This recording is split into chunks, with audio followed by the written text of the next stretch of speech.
times have changed now. Nobody is looking forward to going to do NYC just for the sake of meeting new friends and making new friends, or meeting your life partner and all of that. No, most people, most smart people, let me put it that way, like if you are smart, you know that this governmental scheme, it is beyond just a means of socializing. If you're very smart, you would try to take advantage of it, because I promise you, life after NYC is no joke.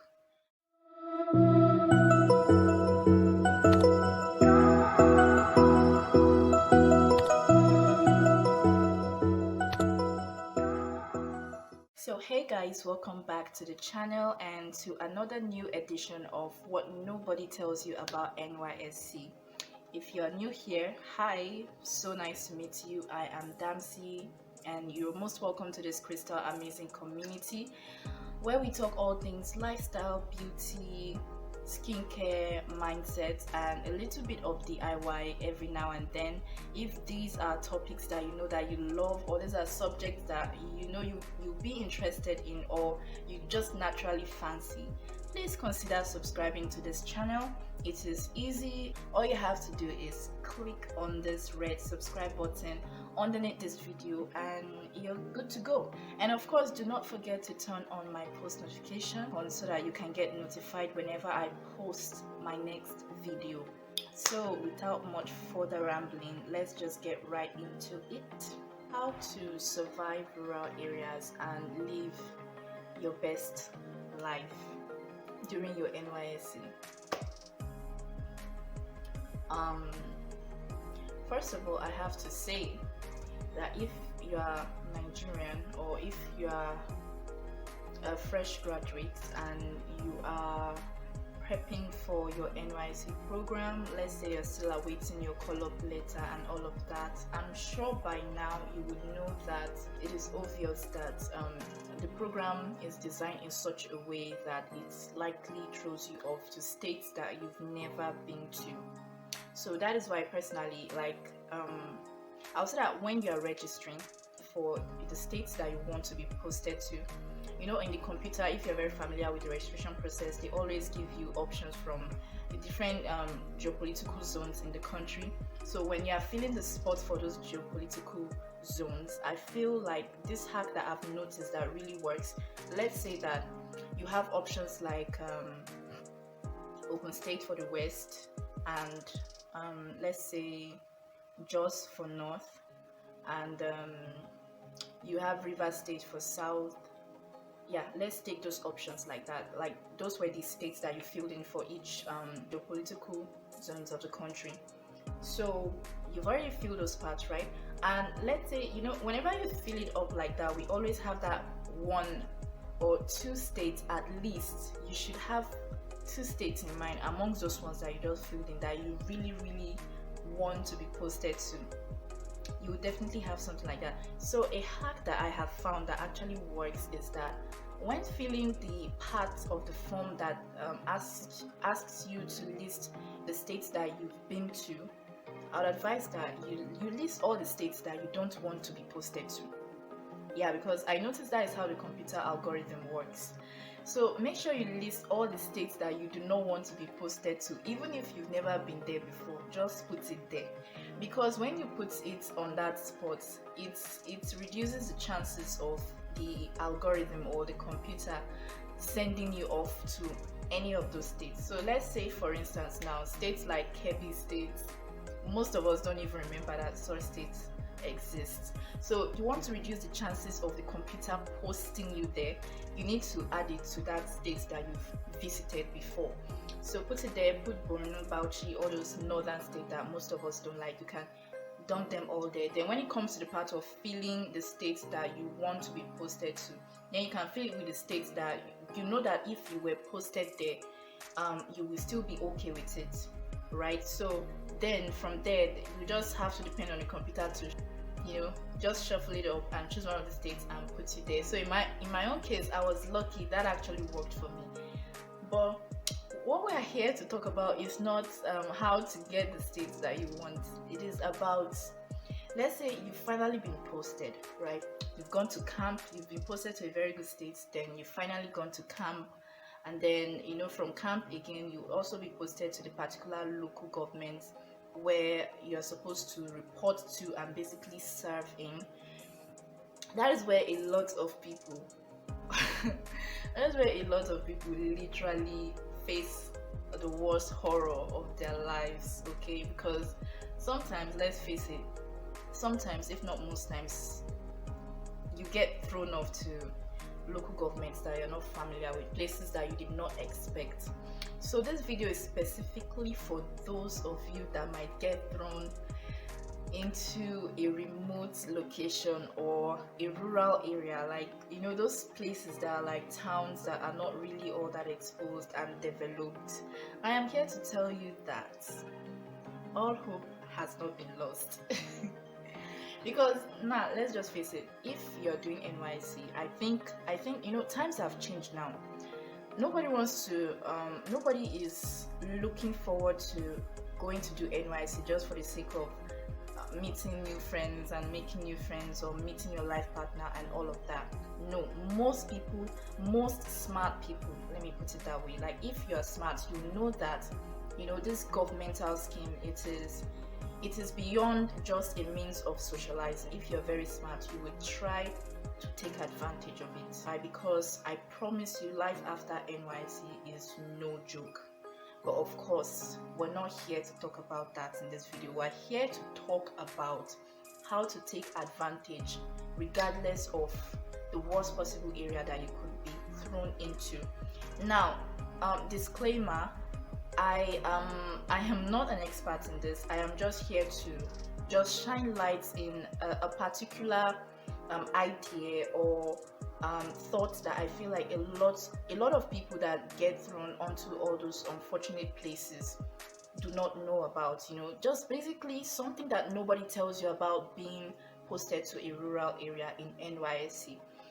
Now, most people that get posted to a rural area, their first instinct is to work themselves out. For some persons it works out, for some persons it does not.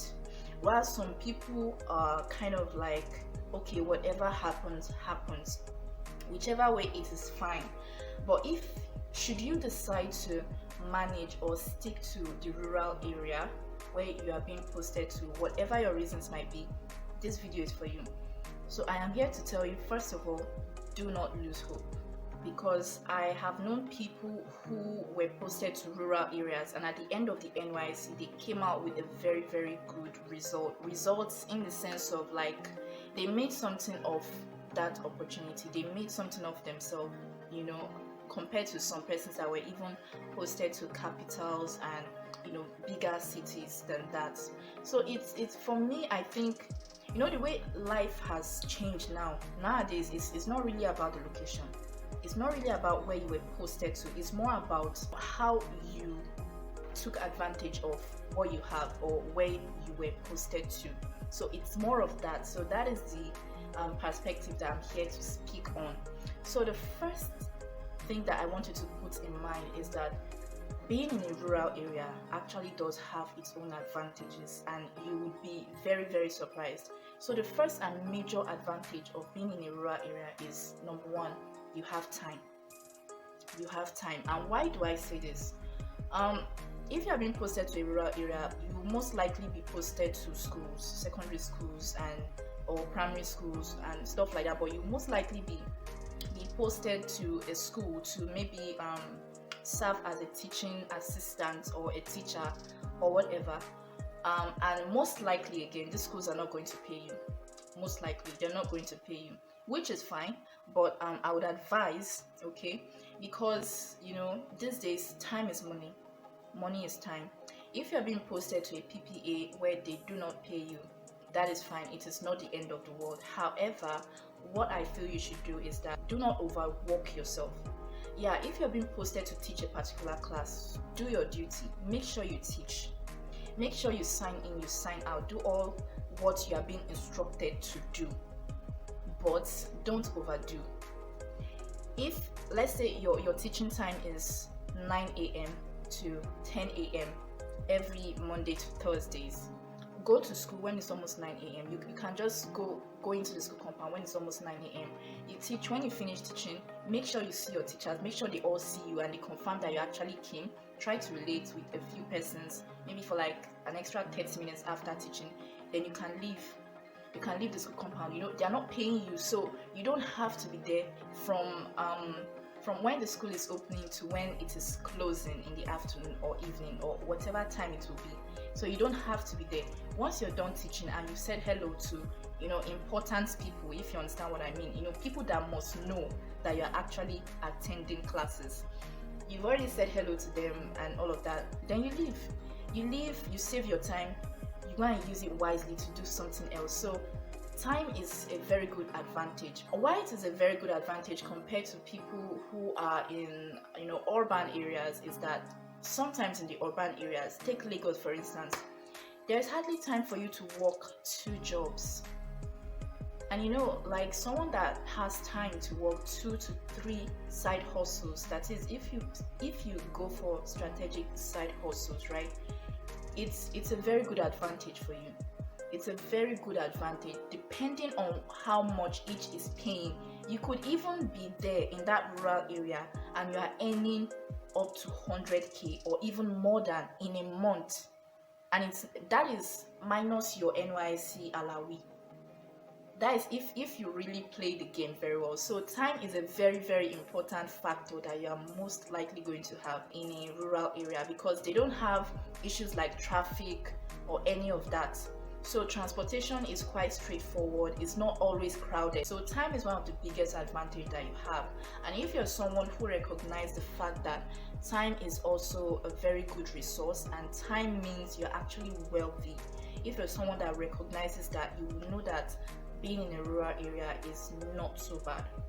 So the second advantage you have is that you have less distraction, which is very, very good. You have less distraction because you don't have to feel pressured to live the city life, like you're exploring this new city that you just came into. That pressure is not really there because you're in a rural area. Let's face it, there might not be so many tourist attractive sites for you to go see or hang out like every single day, the way it could be maybe in an urban city, where maybe today you feel like, oh, let's go to that new hotel that just opened, oh, tomorrow let's go to this club, oh, tomorrow let's go here, oh, I would like to go see this, there are so many distractions. They could be friends and just stuff like that. So in a rural area, life is more quiet and simpler and all of that, so you have less distraction, which is an advantage. Why? Because when you have less distraction, you have more focus. You have more focus in your hands, and focus and time are such 2 powerful tools, 2 powerful resources, 2 powerful ingredients to success. So you have less distraction, which means you have more focus, more energy to focus on something. So this something now depends on what you have chosen to do with your time. So when you have time and you have focus, you are almost halfway to making something good of yourself. So yeah, those are the 2 main advantages of being in a rural area. So now down to the do's and the don'ts of being in a rural area, if you really want to take full advantage of it and live maybe not necessarily your best life, but a very productive life and come out with very good result at the end of the day. First things first is that so the first thing is try to be open-minded. It is very, very important. Most of us, especially me, I was actually posted. I was posted in the state that I actually wanted, but unfortunately I was posted to a rural area. It wasn't so rural, but I mean it's a town. There wasn't much exposure. There wasn't really much going on, but yeah, it's not really that bad. It's not a village. Let me just say it was a town, right? A town, but no much opportunities there. You understand? So you have to be open-minded. When I first got posted to the town where I worked or I served, I hated the environment because it was a complete opposite of where I have lived before. Well, almost a complete opposite. The people there were different. In my own opinion, they were not so all that friendly. So, and that wasn't even an issue because I'm not a very like social person anyways. So that wasn't an issue, but the environment was it was just really local. Like you can tell it was local, and you could see that the people there don't really encourage growth. Like everything is just kind of stagnant, and there's hardly any new stuff going around there.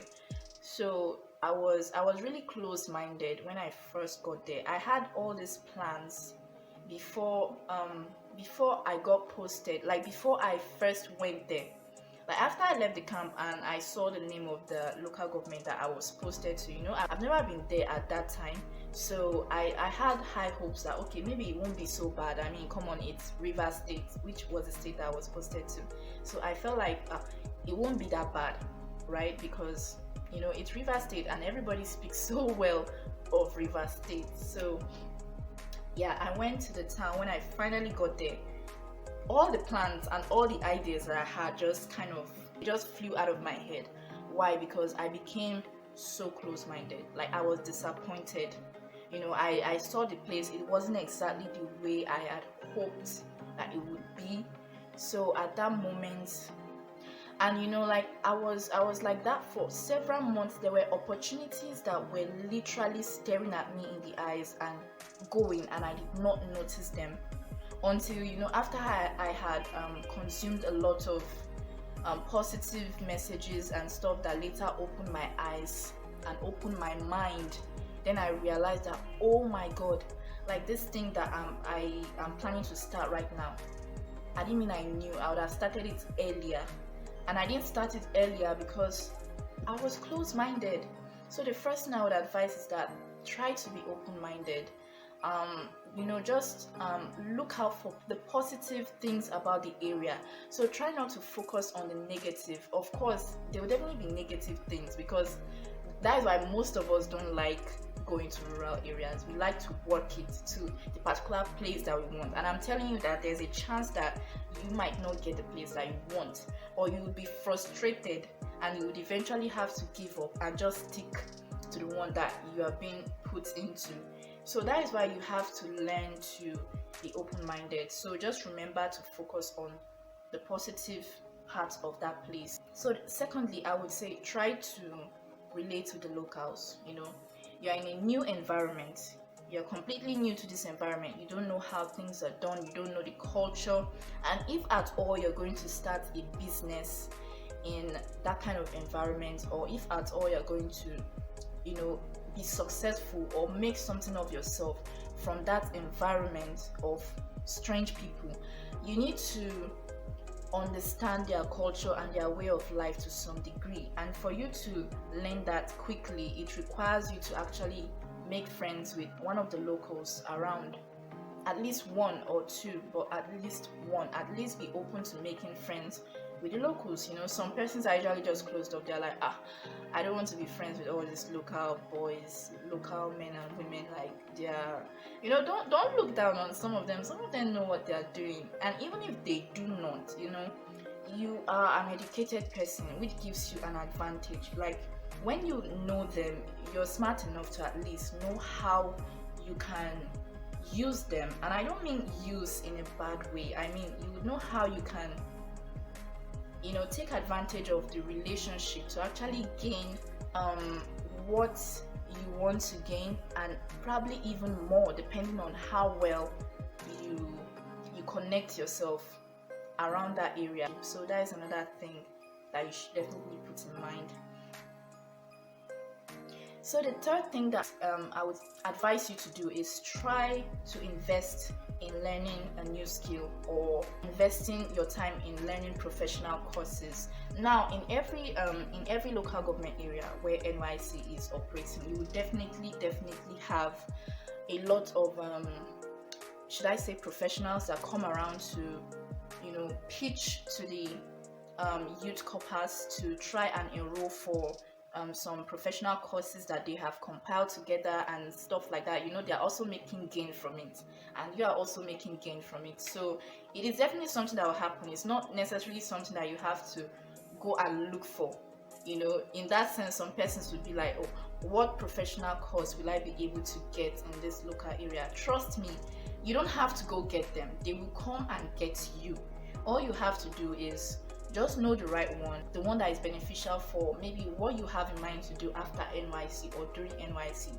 Enroll for that, make your payments, and because you have time in your hands, you would have time to actually learn, like invest your attention and your time into the course. Because many a times you have people that are also that have registered for courses, but they don't even now have time to even attend, maybe because of the busy life and all of that. So when you are in a rural area, you actually have the time. You actually have the time to learn, and you have the focus as well. So that way you can quickly learn, and you can understand, and you can even start building on that knowledge before your service year is even over, which is really, really good if you ask me. So the fourth thing that I would say is you should also try to start a side hustle.